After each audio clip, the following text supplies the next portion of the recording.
Cette semaine encore, nous vous proposons des opportunités d'emploi dans Yabara. Mais savez-vous qu'en la matière, des systèmes d'anarques existent? Eh bien, nous tirons tout ça au clair en compagnie du chef de l'office prestige de l'AEJ. Et puis nous irons à la rencontre d'une jeune Ivoirienne devenue coordinatrice de projet dans une entreprise de télécommunications grâce à une formation offerte par l'agence Emploi Jeunes. Bonsoir chers tous et bienvenue dans Yabara, votre émission dédiée 100% à l'entrepreneuriat sur RTI 1.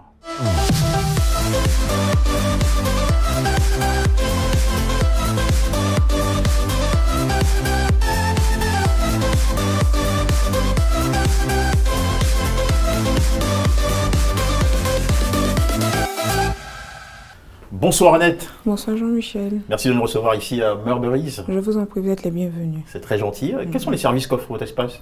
D'accord, nous avons la vente de vêtements et nous avons un salon de coiffure et une onglerie ici qui est disponible. Et bientôt l'ouverture d'un spa. Ah, c'est assez ambitieux ça. Oui. Vous êtes de métier esthéticienne professionnelle et entrepreneur depuis 2012. Oui. Est-ce que dans l'exercice de vos activités, vous avez été l'objet, victime, soit d'une anarque, d'une fraude, de mauvaise foi, etc. Oui, concernant la boutique, nous avons été victimes d'un vol ici. Nous avons aussi eu des problèmes avec des clientes qui commandent des articles et qui ne reviennent pas après. Voilà, mais même moi personnellement, j'ai été victime d'une arnaque il y a quelques années de cela. J'avais cliqué sur un lien sur Facebook et puis ça avait donné droit à mes données personnelles. D'où le fait qu'après, il y a eu un retrait sur mon compte d'une valeur. Bon, bref. On va taire. Voilà, on va taire. Vous en avez souffert un tout petit peu quand même. Oui, un tout petit peu quand même. Ah, l'arnaque. Ouais. D'accord. Mais écoutez, ça va être le thème de cette émission. D'accord. D'où la question. Mais avant, dans un petit moment, nous allons vous faire découvrir une jeune battante comme vous aussi qui a bénéficié d'une formation offerte par l'agence Emploi Jeunes, une formation en fibre optique et qui lui a permis aujourd'hui de travailler dans une entreprise de télécommunications. C'est une histoire assez intéressante. On la regarde ensemble et après on débrief. Il n'y a pas de souci. D'accord ? Ça marche. Allez. Merci.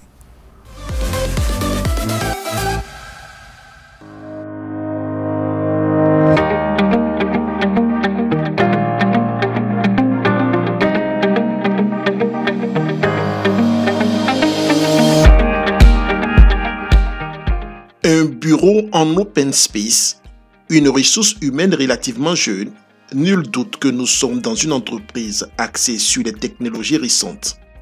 Nous sommes dans le domaine des télécommunications et principalement Camusad est dans le déploiement de la fibre optique avec un opérateur de téléphonie. Je dirais la fibre optique, c'est une technologie nouvelle qui permet à l'utilisateur ou à un citoyen lambda d'avoir la connexion Internet sans interruption. Au nom des employés, Marlène Quadio. Bonjour, bonjour. Ah, vous voulez du quoi? Je suis en retard, quoi. Yvoté, bonjour. Justine, bonjour. Bonjour, Loïc. Bonjour. C'est comme aujourd'hui, on a plein de dossiers. D'accord. Dossier à clôturer. D'accord, il n'y a pas de souci. Récemment embauchée, elle est coordonnatrice FFTH. En d'autres termes, elle est le trait d'union entre les clients demandeurs de fibre optique et les techniciens sur le terrain. Marlène donne entière satisfaction à sa hiérarchie. Chaque matin, quand elle vient, toujours souriante, charmante, et dans l'harmonie, on ne fait que travailler pour que le travail avance. Voilà. En quelque sorte, elle est serviable. Elle intervient sur la plateforme d'Orange. C'est-à-dire, qu'est-ce que les techniciens ont besoin sur le terrain pour pouvoir donner la connexion aux clients. Donc, c'est en ce sens qu'elle intervient. Je suis à 100% satisfait de son recrutement parce que nous, comme je l'ai dit tout à l'heure, c'était une nouvelle activité. On avait besoin de personnes expérimentées et en si peu de temps, elle nous a démontré qu'elle maîtrisait l'outil. Elle nous a démontré qu'elle avait une bonne vue sur l'activité. Donc nous, on s'est servi un peu de leur expérience, elle et ses collaboratrices, pour monter le projet, pour monter un peu l'organisation du projet. C'est grâce à une formation suivie en 2019 par le biais de l'agence Emploi Jeunes que Marlène a pu aujourd'hui s'insérer dans le tissu professionnel ivoirien. J'ai eu l'info que l'agence Emploi Jeunes recrutait pour la formation fibre optique. Et j'ai souscrit. Après, on a fait un test. Après le test, j'ai été retenue. On a fait une formation de 2 mois. une formation théorique qui s'est déroulée en un mois et une formation pratique en un mois aussi. Après la formation, on a fait un test et on a été retenu dans une autre entreprise pour la formation pratique. Arrivé là-bas, le DG de l'entreprise est Ertis Technologies, il nous a dit qu'en un mois, on ne peut pas se faire former. Donc, il nous a donné un stage de 3 mois au lieu de 1 mois. Bon, c'est avec ce stage-là, on a essayé de se former. On s'est fait former. D'abord, le FTTH est un peu grand. Il y a la phase où les techniciens sont en contact direct avec les clients. Et aussi, il y a une autre option où il y a des gens qui travaillent en amont. Et c'est cette opportunité-là, j'ai eu et j'ai postulé, j'ai été retenue.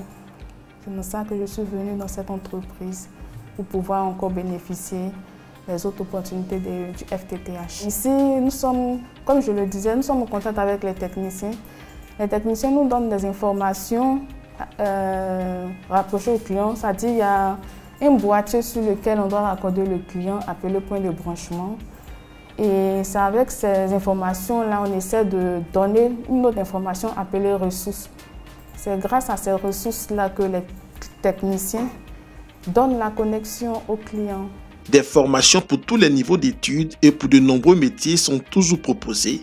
Pour en savoir plus et pourquoi pas trouver le bonheur comme Marlène, il vous suffit de visiter le site www.agenceemploijeune.ci. Et voilà, Annette, visionnage terminé, réaction à chaud? Déjà, je suis contente qu'aujourd'hui, on pense aux jeunes filles. Parce qu'il y a beaucoup qui veulent se faire former, mais qui n'ont pas les moyens de le faire. Donc, c'est déjà un plus, qu'elles aient droit à une prime de transport et puis directement être insérées dans la vie. Donc, moi, tout ce que je peux dire, c'est d'encourager ces jeunes filles-là pour se battre, pour être indépendantes. Et je félicite l'Agence Emploi Jeune. L'Agence Emploi Jeune qui développe ce type d'opportunité. Voilà, ce type d'opportunité, d'offres pour la jeunesse ivoirienne. Pour la jeunesse ivoirienne. Voilà, merci beaucoup. L'émotion y était, on l'a senti. Oui. On souhaite une clientèle de plus en plus large. Amen, merci. Internationale. Merci. Amen. Allez, merci beaucoup Annette, tout en vous remerciant d'avoir participé. Tout de suite, nous allons répondre à une question chez vous à la maison. Comment éviter l'arnaque à l'emploi? Comment éviter les fausses offres d'emploi? Ne donnez jamais vos données personnelles à un inconnu, le numéro de permis de conduire, votre RIB, numéro de compte, de carte bancaire, accès de connexion. N'envoyez pas d'argent à un employeur potentiel. Ne versez aucune somme d'argent en échange d'un contrat de travail potentiel ou pour suivre une formation préalable à l'embauche. N'acceptez aucune rétribution de quelque nature que ce soit de votre futur employeur tant que vous n'avez pas signé de contrat. Ne répondez pas aux offres non sollicitées d'emploi de personnes que vous ne connaissez pas. Ne poursuivez pas la communication si vous doutez de l'honnêteté de votre interlocuteur. Votre meilleur atout en la matière reste votre propre discernement. Vous suivez Yabara et dans Y Croire aujourd'hui, nous évoquons les arnaques à l'emploi en compagnie de notre invité, M. Yannick Nyama, qui est le chef de l'agence Prestige, office dédié aux entreprises au sein de l'agence Emploi Jeune. Bonsoir M. Nyama. Bonsoir M. Honnet. Merci pour votre présence et expertise apportée à ce programme. Merci, je vous remercie également pour la lucarne que vous nous donnez pour traiter donc de divers sujets particuliers et pertinents, dont celui d'aujourd'hui. D'accord. Alors commençons par poser le contexte. Quelles sont les pratiques, les techniques utilisées par les arnaqueurs à l'emploi aujourd'hui? Alors très souvent, ils vont utiliser Internet et des plateformes en particulier comme Facebook, WhatsApp également, sur le téléphone, également les SMS, voilà, dans lesquels ils vous diront voici une opportunité d'emploi, toute faite, vous n'avez qu'à apporter votre dossier et moyennant telle ou telle autre somme. Généralement, à partir du moment où on vous demande de payer quoi que ce soit, quelle que soit la somme, commencez à douter, faites attention, vous pourriez bien être en face d'une arnaque. Quelles sont les dispositions que devraient prendre nos chers demandeurs d'emploi pour éviter de se faire arnaquer sur les opportunités d'emploi? Alors, le conseil que je voudrais donner, c'est déjà de s'inscrire sur des plateformes officielles de recherche d'emploi. C'est la première attitude à avoir.